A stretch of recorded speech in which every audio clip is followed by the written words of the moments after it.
the next speaker. So Dr. Nawarish will be speaking on managing failed vitreoretinal surgery. Dr. Nawarish is a research officer with us at Dr. RB Center, AIIMS. Good afternoon, everyone. So I'll be presenting on how do we manage failed vitreoretinal surgeries. Because of paucity of time, I'll be breezing through some of my slides. So what is primary failure? Primary failure is when the surgery fails at the first time. At the time of surgery, the retina fails to attach. Secondary failure would be subsequent detachment after a period of attachment. Secondary failure would further be divided into early redetachment, which would be presenting within 6 weeks. So maximum 80% of our cases usually present at this time. Late redetachment would be presenting anytime beyond 6 weeks. It could be as late as many years after surgery.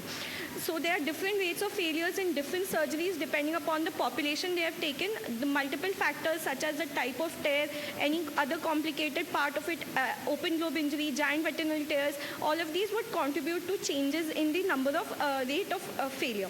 But we can say that roughly up to 10% of cases do require additional interventions. So what are these risk factors for failure? Why is it important for us to know? Is because as surgeons, we need to plan the surgery. We should know beforehand what steps we are going to take, what to anticipate, and the ways to overcome those. And for the patient, it's to basically explain the possibility that they might have suboptimal outcomes. They might require another surgery. So it's better to explain the patient much beforehand and well in advance what could happen to the surgery. So again, risk factors could be preoperative and perioperative. We know that PVR status such as PVR grade C and worse or anterior PVR may lead to failure. Retinal breaks, large sizes of breaks more than 3 disc diameters or presence of a macular hole. As Dr. Kaushik rightly pointed out, high myopes, staphylomatosis eyes, these patients have vitreoscheisis which may again lead to failure. Choroidal detachment, hypotony, long duration of RD and total RD can cause inflammation in the eye and lead to advanced PVR. Perioperative factors would be inability to complete PVD. So any presence of vitreoscheisis will allow a membrane to remain and a scaffold for the proliferation to happen over.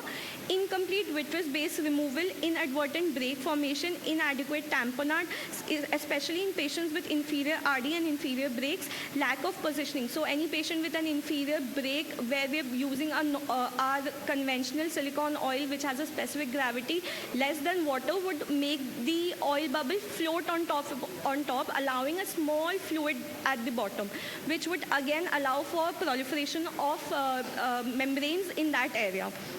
So what are the causes of failure? The main causes of failure are PVR, vitreous-based traction, and inadequate treatment of breaks, formation of new breaks, or undetected breaks.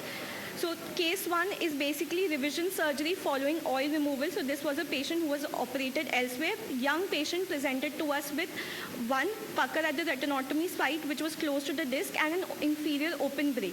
So we went ahead, did a silicone oil removal. At the time of silicone oil removal, we noticed that there's some membranes at the posterior pole.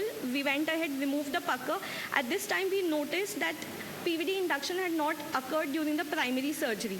So while the pucker was being removed, PVD induction began and we extended it beyond, after which we ensured that clearance was done from the break using a 25 gauge cutter, a DDMS, diamond dust and membrane scraper from Thanos, following which again we used an ILM forceps, ensured all membranes are clear from the break.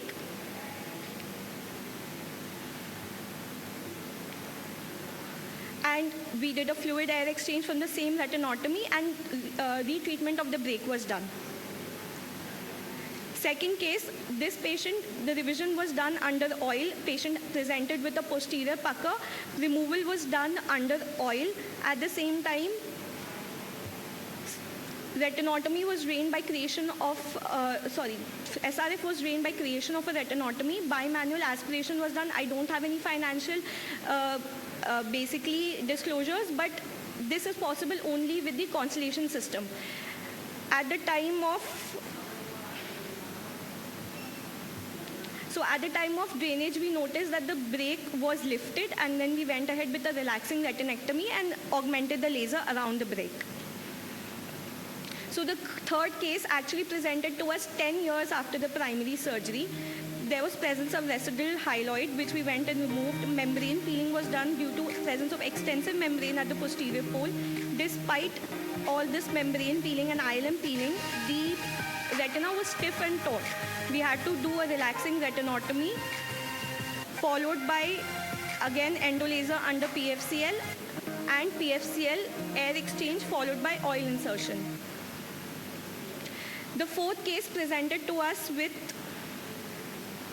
an inferior retinal detachment, and the retina was stented because of a subretinal band present inferiorly, which had to be removed. Diathermy was done and the subretinal band was removed. Now, an important thing to notice over here is that this is a myopic patient, thin retina. If you pull on the band too much, you might linearly tear the retina. Then fluid air exchange was done, followed by endolaser augmentation. Case 5 presented with an anterior loop traction.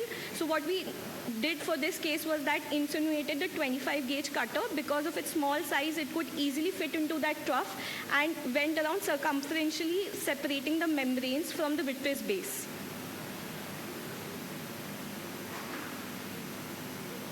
So what are the adjuvants to management over here? So we can use an encerclage, especially if in the first surgery we have not used an encerclage and the redetachment has occurred with an inferior RD.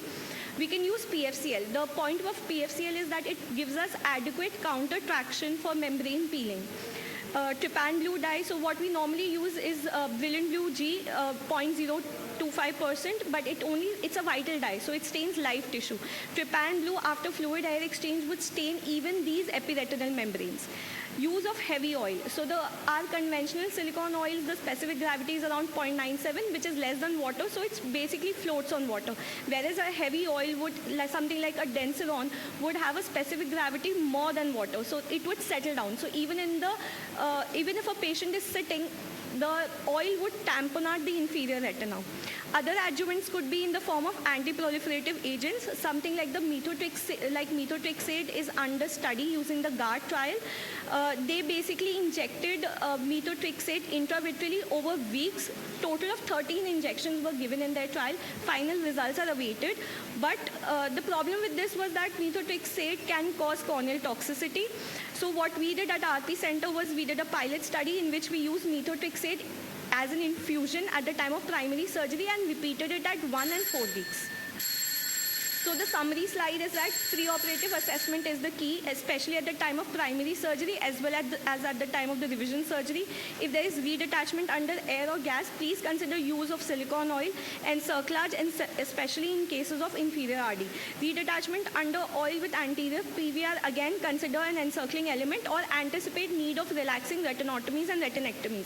Redetachment under oil with no PVR but an open break, revision surgery with retreatment of break is required. Redetachment under oil with no PVR but inferior break. So we do not need to always go for the ReVR. We can place a buckle outside, do an external drainage, and treat the break using either a cryo or an LIO. Redetachment after SOR, do look for a missed break at port sites, and revision surgery with SOI. Thank you. Thank you, Dr. Nawaz. Excellent lecture.